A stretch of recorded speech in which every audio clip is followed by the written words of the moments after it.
Hola, ¿qué tal? Bienvenidos a este curso virtual de educación médica continua en oncología. Agradezco al comité organizador la invitación y deseo también felicitarlos por su increíble actuar en este eh, acontecimiento de la pandemia que nos ha azotado terriblemente y deseo que también se recuperen pronto todos los colegas enfermos. A mí me toca darles cáncer colorectal, generalidades. Hay importantes cosas que mencionar. Es un tema muy vasto, difícil de comprender todo y abarcar todo en 30 minutos, pero intentaré hacer el mejor esfuerzo. Estos son los tópicos que vamos a tratar. Es importante mencionar que sí debemos de considerarlos inclusive como dos entidades diferentes, cáncer de colon y cáncer de recto, no obstante comparten algunas similitudes que mencionaremos a lo largo de la plática.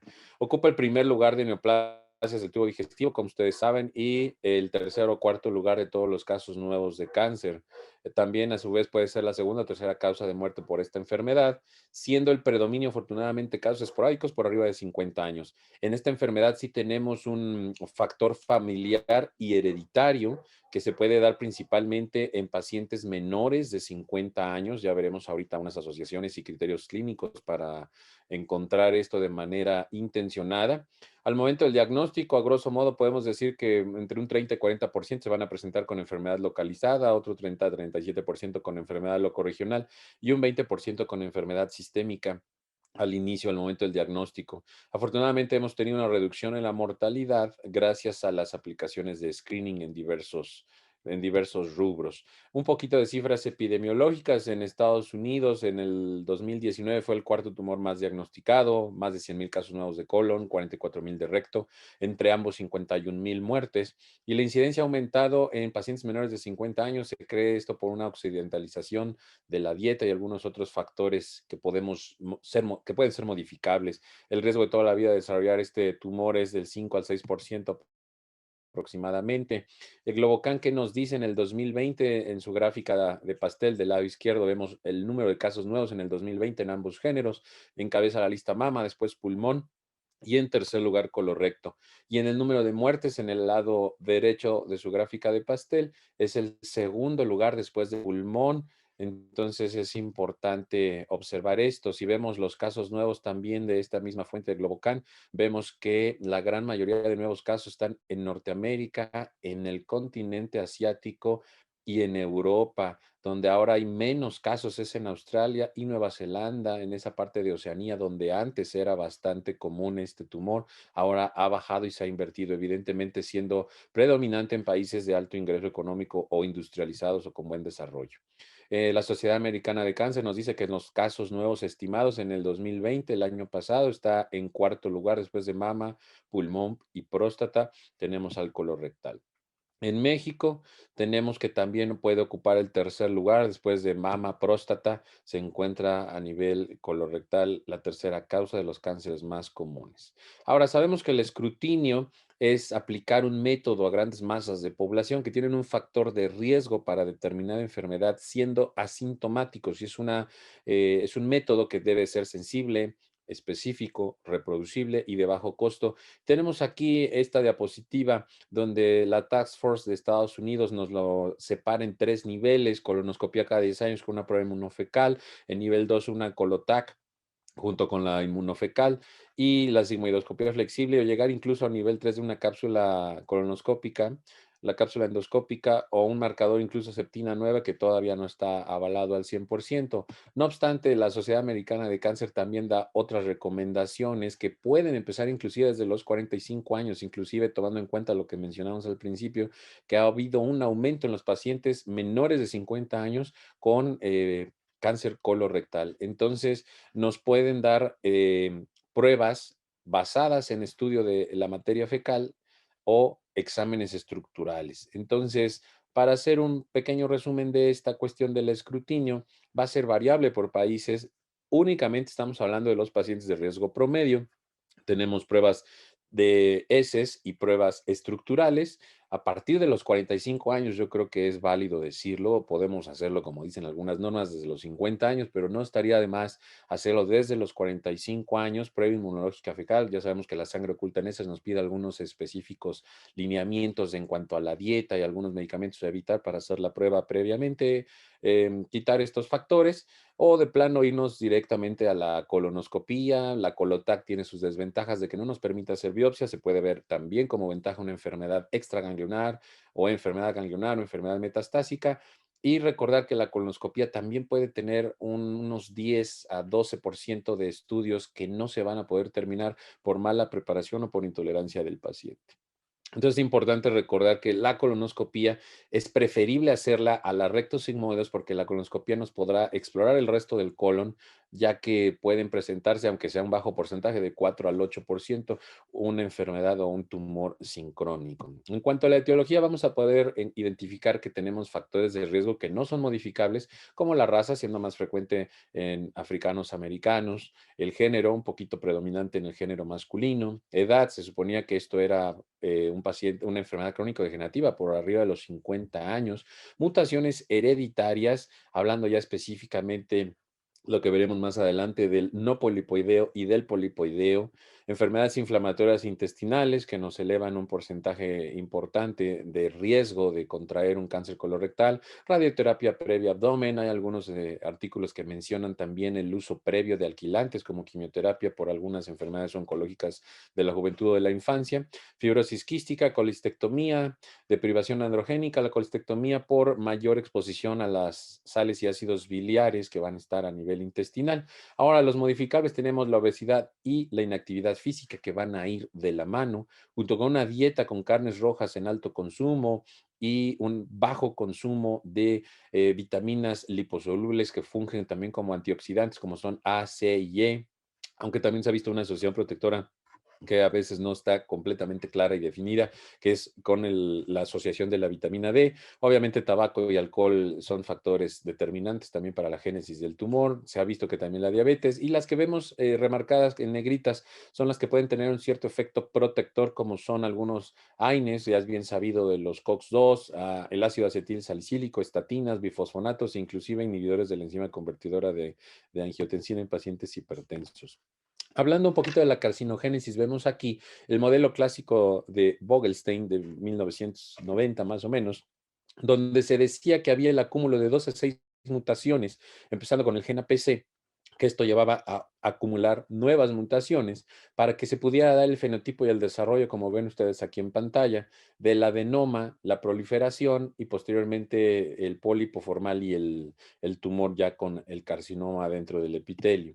Ahora tenemos en conocimiento que tenemos otras dos vías más para la carcinogénesis, que son la inestabilidad cromosómica y la inestabilidad microsatélite, que nos van a llevar también en esta misma secuencia de un adenoma temprano, adenoma intermedio, adenoma tardío y ya propiamente a un carcinoma, dándonos por entonces tres rutas moleculares para la carcinogénesis de este tumor colorectal.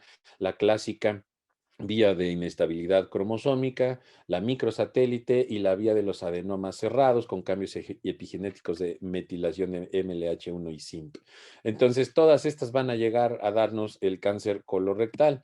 Se ha visto también que hay trastornos hereditarios, ya los decíamos. Normalmente, a grosso modo, podemos decir que entre el 10 y el 20% de todos los cánceres van a tener realmente un origen hereditario.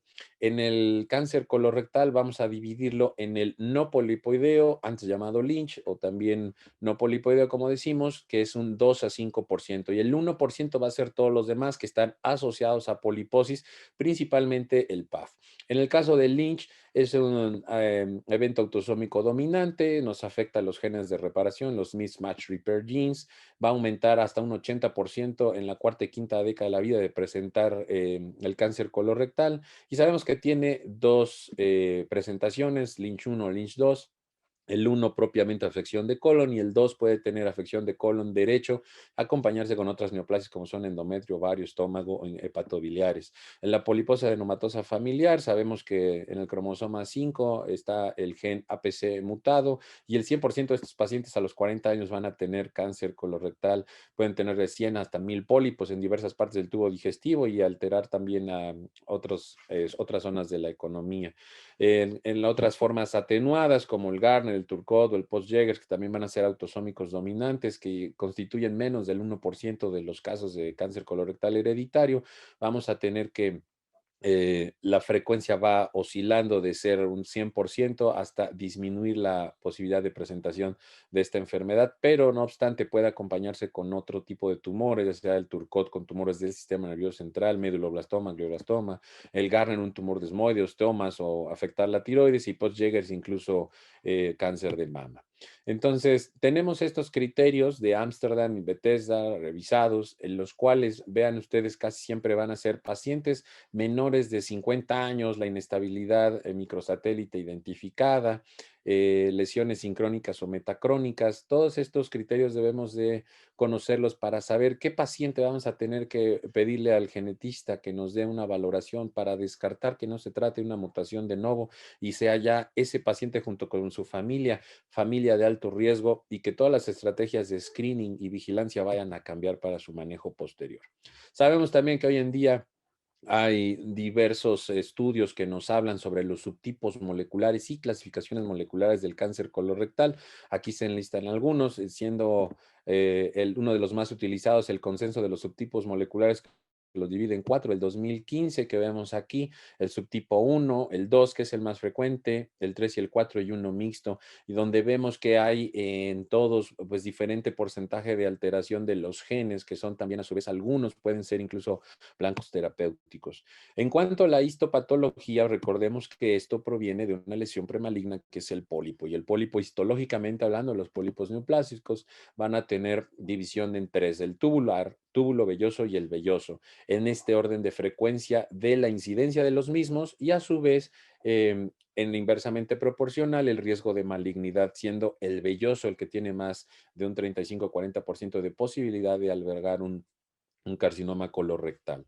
Y de este otro lado, el lado derecho de su imagen, pueden ustedes ver un pólipo con la clasificación de Haggit cuando hay afección del mismo ya con la neoplasia. Patológicamente podemos encontrar más del 95% de los casos adenocarcinomas, puede ser medular o coloide, el mucinoso que tiene predilección por alteraciones de inestabilidad microsatélite, colon derecho, resistencia a quimioterapia, células en anillo de sello, es una estirpe bastante agresiva con afección peritoneal y linfática de manera temprana. Adenoscamoso, neuroendocrino, en el espectro que va desde un carcinoide hasta un neuroendocrino de alto grado.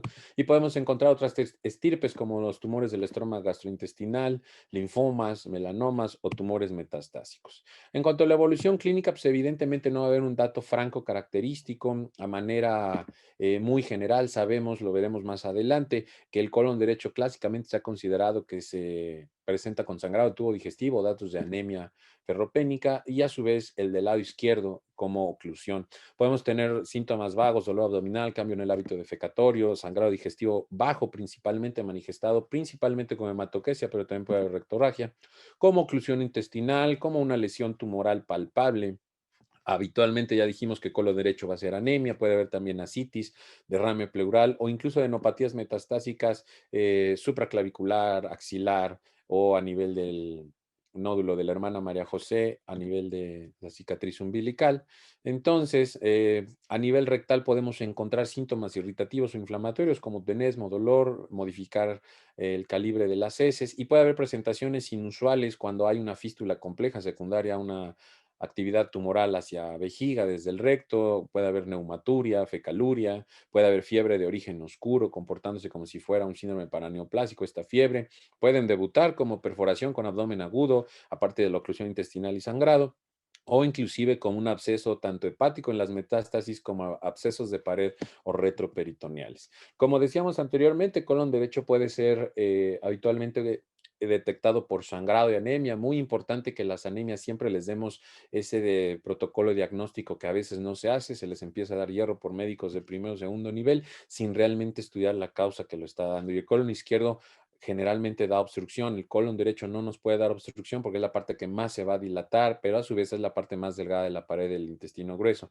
En cambio, el colon izquierdo, siendo una zona de alta resistencia, de alta presión, pues es más fácil que ahí al obstruirse se presente la clínica de la oclusión intestinal. Y vean ustedes, la afección ganglionar inicial puede ser tan alta como un 40-70% o a nivel hepático, peritoneal y pulmonar entre un 30 y 60% en general. En cuanto al diagnóstico, pues sí considero bastante importante que mencionemos lo que viene en las guías de la NCCN, lo que nos enlistan en el taller de abordaje, en el workup. Perdón, obviamente debemos de tener biopsia, probar, hacer pruebas correspondientes para inestabilidad cromosómica, microsatélite, revisión de patología, un estudio colonoscópico que es el gold estándar con biopsia, desde luego, y valorar estudios de extensión como estudios de imagen, ya sea una resonancia o tomografía, el antígeno carcinoembrionario, que sabemos que se eleva entre el 30 y 80% de los casos, más de 5 nanogramos en fumadores. Es importante considerar que puede ser incluso hasta un pronóstico un poquito peor cuando tienen el antígeno elevado. La tomografía también de tórax, abdomen y pelvis, que nos vea un personal de ostomías, de estomas, para que se planee por si el paciente va a salir con un estoma, ya sea de protección o definitivo. El PET scan de inicio no está indicado. Obviamente tendrá unas indicaciones ya muy específicas cuando pensamos que son etapas 4 con enfermedad localizada u oligometastásica para valorar algún posible intento resectivo, ¿no? Y en pacientes jóvenes tal vez discutir la fertilidad. Vemos aquí un ejemplo donde está la marca de color azul. Vemos un cáncer de colon izquierdo que estaba perforado y que tenía ya datos de fascitis, aumento de volumen y gas extraperitoneal de su lado derecho de ustedes, es izquierdo del paciente. Aquí en estas otras tomografías, en el recuadro A, podemos ver un cáncer de sigmoides con estenosis y parte de obstrucción. Se aprecia la dilatación del sigmoides proximal a la obstrucción y en el recuadro de la letra B vemos un ciego completamente dilatado y anormal con un nivel hidroaéreo con parte del contenido intraluminal haciendo este nivel obstruido por un tumor. Aquí una imagen colonoscópica de ascendente con un cáncer ya ulcerado a nivel del colon derecho, ¿no?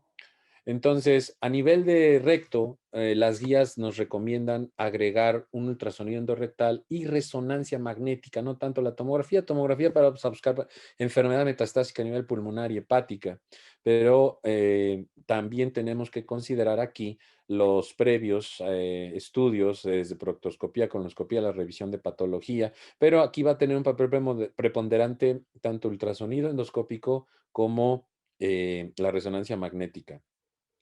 En cuanto al diagnóstico también aquí en recto, que ya decíamos que debemos considerarlos como dos entidades diferentes, cáncer de colon y cáncer de recto, vamos a ocupar la tomografía. La tomografía es más importante para el papel como estudio de extensión para enfermedad pulmonar, que es más común la metástasis de pulmón por recto, por el drenaje venoso, pero específicamente recto inferior, pero va a tener una baja eficacia para identificarnos la invasión del tumor.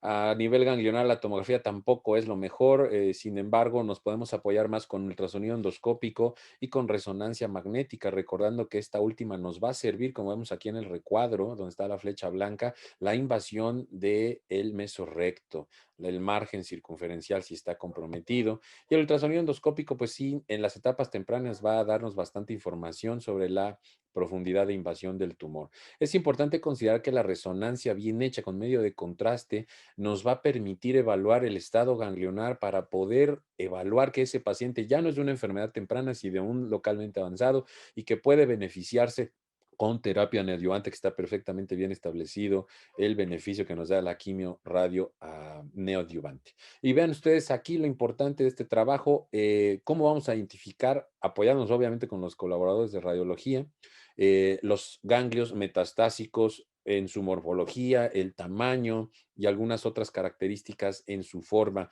para que podamos pensar que esos ganglios están metastásicos o infiltrados. Decíamos la importancia del ultrasonido endoscópico para la profundidad de invasión, detectar enopatías, inclusive hacer BAF para corroborar si hay enfermedad citológicamente comprobable en ese ganglio ya metastásica y en la resonancia para ver el mesorrecto y la invasión. Vean en ustedes en este otro caso una adenopatía francamente metastásica por ese aspecto ovoide y crecido. El ultrasonido endoscópico también nos va a dar la elastografía que nos va a dar el índice, bueno, nos va a hablar de la solidez de ese tejido. La etapificación la están las dos aquí, son iguales prácticamente, algunos cambios en cuanto a la previa. es importante que la repasemos y la tengamos en mente para poder separar entre enfermedad temprana y localmente avanzada. El tratamiento siempre va a ser recomendable una unidad funcional multidisciplinario, siempre multidisciplinario, cirugía oncológica, oncología médica y radiooncología, y apoyarnos obviamente con nutrición, patología, endoscopía, coloproctofisiología, motilidad gastrointestinal, psicología, estomas, radiología intervencionista, por supuesto. Hablando de la piedra angular, que es la cirugía, todos sabemos que Ernest Miles describió la resección abdominoperineal a principios de 1900, que era clásicamente para el recto el tratamiento de elección. Posteriormente, entre el 79 y el 82, el canadiense Richard Hell nos hizo el aporte que sigue hasta ahorita sin debate, que es la escisión del mesorrecto, total del mesorrecto para disminuir las recaídas locales y aumentar el margen circunferencial negativo, que es uno de los márgenes que son muy importantes en el cáncer de recto. Posteriormente, Dixon en la Mayo describió la resección anterior baja y ya casi 20 años después, Hohenberger en Alemania en el 2009 nos dice que también la decisión completa del mesocolon con ligaduras altas al origen de los vasos, una D3, nos va a dar mayor cosecha ganglionar y mejorar el tratamiento para estos pacientes. Para fines prácticos, colon y recto etapa clínica 1 y 2 puede ser el tratamiento quirúrgico de primera elección, cirugía upfront, ya sea abordaje abierto laparoscópico o robótico, dependiendo de la habilidad del cirujano. Vean ustedes aquí las imágenes, semicolectomía derecha, radical derecha, transversectomía ampliada, la sigmoidectomía, etcétera.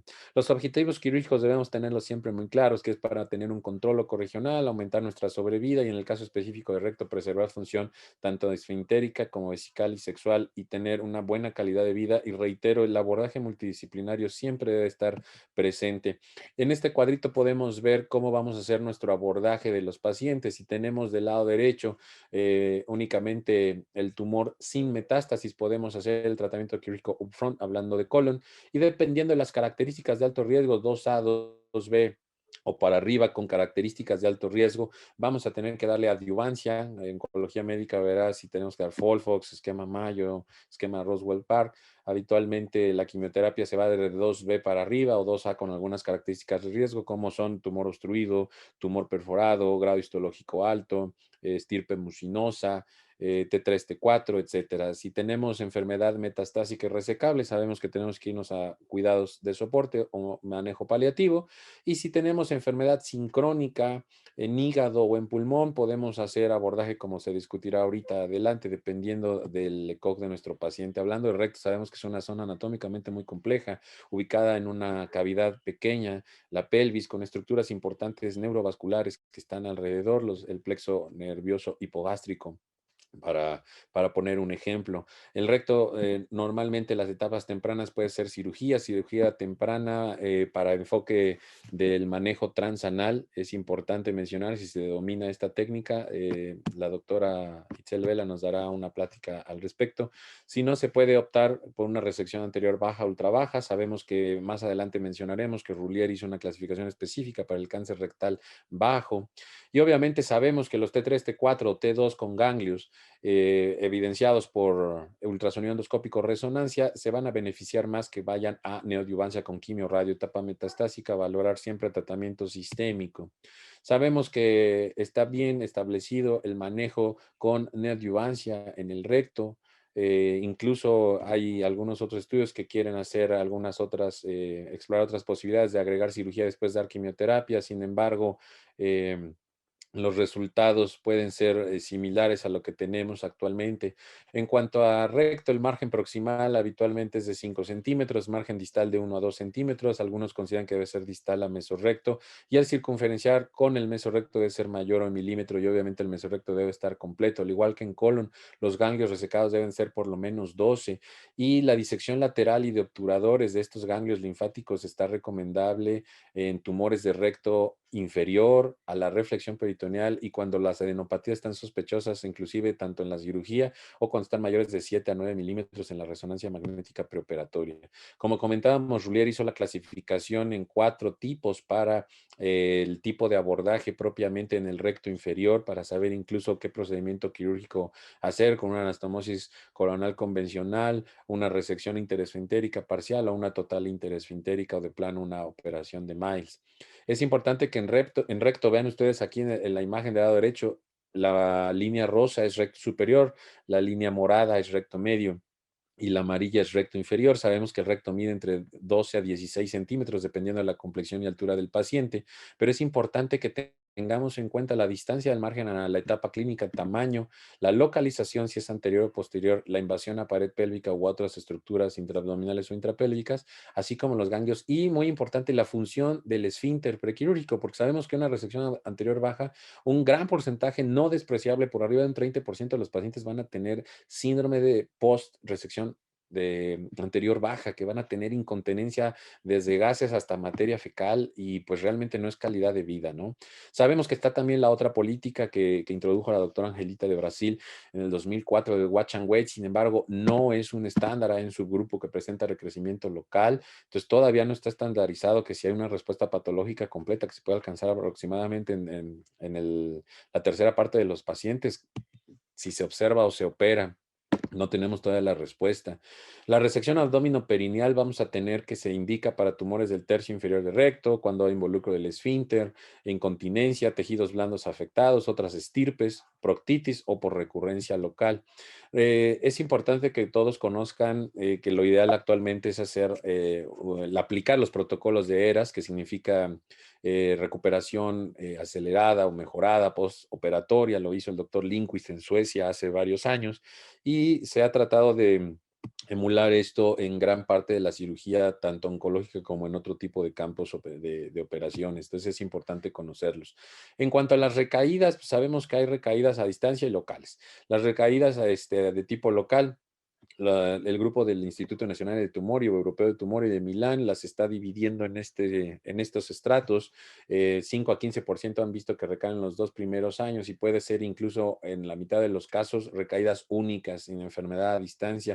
Y esto puede servir para valorar esto que está en estudio, para ver si hay reirradiación, obviamente más de 2, 3 años, y sabiendo qué energía le dieron al principio, qué dosis y qué tipo de energía utilizaron, para valorar reirradiar, dar un enfoque nuevo de quimio-radio, reirradiando con cirugía radical, aunque pues esto tiene todavía que investigarse más. Tratamiento paliativo, lo cual es bastante controversial, hacer una exenteración pélvica, no con fin curativo, donde sí está demostrado que sí tiene beneficios y queda el paciente en R0, pero para fines paliativos hay que seleccionar muy bien al paciente porque la morbimortalidad, como ven ustedes, tiene cifras altas y es bastante controvertido su uso. A nivel de enfermedad hepática, que es común encontrar enfermedad metastásica en hígado, pues debemos de considerar el remanente previo que va a quedar si hay normal parénquima o si tiene cirrosis o si tiene ya alguna afección, pues el parénquima debe ser mayor. Y obviamente debe de ser un comité de tumores, un abordaje multidisciplinario para ver si se le da alguna terapia previa para hacer la conversión a estos pacientes de manera con tratamiento sistémico o algún tratamiento local ablativo para ver si los podemos convertir a resecables, ¿no? En cuanto a las metástasis pulmonares, ahí es un punto de debate, no hay muy buenos resultados, sobre todo si las metástasis pulmonares tienen enfermedad ganglionar, se ha visto si se les hace linfadenectomía o si se les hacen muestreos, sabemos que la sobrevida cuando hay enfermedad ganglionar comprobada por esta metástasis, pues es muy mala, a 5 años es menor del 13%. Entonces es muy importante que también se haga una evaluación, tenemos primario controlado, podemos controlar el primario, hay que operar el primario y el pulmón, entonces se debe de sesionar nuevamente nuestra unidad funcional para saber si van a tener beneficio en que los llevemos previo protocolo para cualquier cirugía torácica, pruebas pulmonares, espirometría de fisiología respiratoria, ecocardiograma transtorácico, obviamente comorbilidades y el ECOG, y sobre todo si el primario está controlado, escoger la medida, lo que más se hace actualmente, cirugía torácica videoasistida. En el caso de carcinomatosis peritoneal, 8 al 20% de los pacientes con colorectal lo van a presentar, 4% únicamente como enfermedad aislada metastásica, o sea, único sitio de enfermedad peritoneal, es el tercer lugar de recurrencia posterior a hígado y pulmón, y nos dice la NCCN que se puede considerar en centros de alto volumen siempre y cuando quede con R0, la citoreducción completa más HIPEC, cuando es el único sitio de actividad tumoral, pero no está completamente estandarizado esto. Estos son algunos de los pacientes que pueden presentar mayor riesgo de presentar carcinomatosis peritoneal, tumores mucinosos, cáncer perforado, citología peritoneal positiva, afección de órganos adyacentes o que tengan una fístula secundaria al tumor per se, cáncer obstruido o tumor que se rompa durante la resección. En cuanto a una oclusión intestinal maligna, obviamente el colon izquierdo se puede valorar dependiendo de la morbilidad, colocar un stent como terapia puente y mandar a quimioterapia, aunque esto no es tan común en todos los lugares de trabajo de oncología, no afecta la sobrevida global si le damos resección y tratamiento sistémico, si le ponemos un stent y hacemos el tratamiento. En esta imagen podemos ver los sitios más comunes de afección y los genes que están implicados, inclusive la estirpe o la misma distinción de colon o de recto. A nivel cerebral, recto, al igual que hueso, pulmón más recto, hígado, predominantemente colon de tipo adenocarcinoma. Vean los genes que están implicados, porque algunos pueden ser blancos terapéuticos, ya estén mutados o no, para dar anticuerpo monoclonal o algún otro tipo de tratamiento sistémico. En cuanto a las complicaciones, decíamos, un 30-90% de los pacientes pueden generar incontinencia, urgencia paraevacual, dificultad defecatoria, aumentar las deposiciones y realmente esto no es calidad de vida y es muy importante que lo consideremos. De ahí que de manera preoperatoria veamos si realmente la preservación de esfínteres en ese paciente con un recto medio, recto inferior está indicada, hacer estudios de manometría para ver que esa presión del esfínter esté adecuada. Las metástasis las vamos a dividir a grosso modo en las que son resecables con primario sintomático, las que son resecables con primario asintomático y cuando son irresecables estas metástasis y el primario es asintomático. Y dependiendo de eso va a ser la decisión que obviamente, insisto, en abordaje multidisciplinario en un comité de tumores o unidad funcional se tendrá que llegar a la definición. Si es el primer rubro, podemos hacer resección del primario, dar quimioterapia sistémica y después valorar la metastasectomía hepática. Dependiendo de las metástasis son resecables con un primario asintomático, nos podemos ir a quimio radio, quimio neoadyuvante para después valorar la resección de las mismas y después del primario o en su defecto el abordaje clásico de resecar el primario, quimioterapia y después ir por las metástasis. O en su defecto dar puro tratamiento de quimioterapia y revaluar si se tiene que continuar la quimioterapia o se pudieron convertir en enfermedad resecable esas lesiones metastásicas, considerando lo que dijimos del remanente volumen hepático. Ya para terminar, algo muy importante ahorita en esta situación sanitaria del mundo, las consideraciones que nos da la SSO para la cirugía de cáncer durante la pandemia, pues lo ideal es diferir cirugía en pólipos con neoplasia, enfermedad temprana, siempre y cuando no estén complicados los casos, que sí se van a tener que operar con obstrucción, hemorragia o perforación específica ante hemorragia que hayan tenido que ser transfundidos más de 2 ocasiones, valorar estomas si el primario es rectal, un estoma derivativo, intentar cirugía curativa si no hay etapa 4, considerar neoadyuvancia en colon directo en un esquema corto y retrasar la cirugía para localmente avanzado hasta 16 semanas son las recomendaciones que nos da la SSO. La sobrevida por etapa y frecuencia de presentación, ya lo habíamos comentado, etapas 1 y 2, una sobrevida 90% aproximadamente, 3, 71 y 4 un 14%. Como conclusiones, es importante que, aunque no nos toque como tal, hay que promover el screening. Esto es trabajo del médico de primer nivel, pero es importante que también hagamos esa capacitación y sensibilización al respecto. Nunca olvidar que es un enfoque siempre multidisciplinario. Los 3 pilares de la oncología, cirugía, radioterapia y oncología médica, siempre debemos trabajar juntos como equipo y apoyarnos con las otras especialidades para el buen manejo integral de nuestros pacientes. La piedra angular va a ser la cirugía, sin embargo, esto va a requerir un buen conocimiento anatómico y valoración preoperatoria indispensable con los estudios de imagen que se consideren. Ya dijimos ultrasonido, endoscópico, resonancia para recto. Recordar nuestros principios oncológicos, márgenes macroscópicos, colon 10 centímetros o entre 5 y 10, recto 5 proximal y entre 1 y 2 deseable más, pero por la zona no nos permite dar más margen distal. Márgenes, ganglios, ligaduras vasculares altas, ya se ha demostrado el beneficio. Tener en cuenta que en menores de 50 años hay que apoyarnos con estudios con un genético clínico para que nos vea si tenemos que hacer valoraciones para ver si es paciente o familia de alto riesgo. Recordar que existen complicaciones posoperatorias importantes que pueden reducir la calidad de vida de estos pacientes. la adecuada selección del paciente va a ser algo muy importante dependiendo del manejo quirúrgico que se le piense dar. Y ya para última diapositiva, quiero compartirles esto. La nueva va a actualizarse para el 2021 que se va a presentar en Chicago en la SSO. Y es un trabajo muy importante de cirugía global de cáncer a nivel mundial. En aquel entonces esto se presentó en Viena en el Congreso Europeo de Cáncer y se abordó donde 15.2 millones de nuevos casos de cáncer en el mundo, el 80% van a requerir cirugía y solamente uno de cada cinco van a ser atendidos por la especialidad. Entonces, ojalá podamos cambiar esto todos unidos. Esta actualización se va a presentar en el 2021 en SSO Chicago. Espero que les vaya muy bien en su examen de consejo. Mucha suerte y muchas gracias.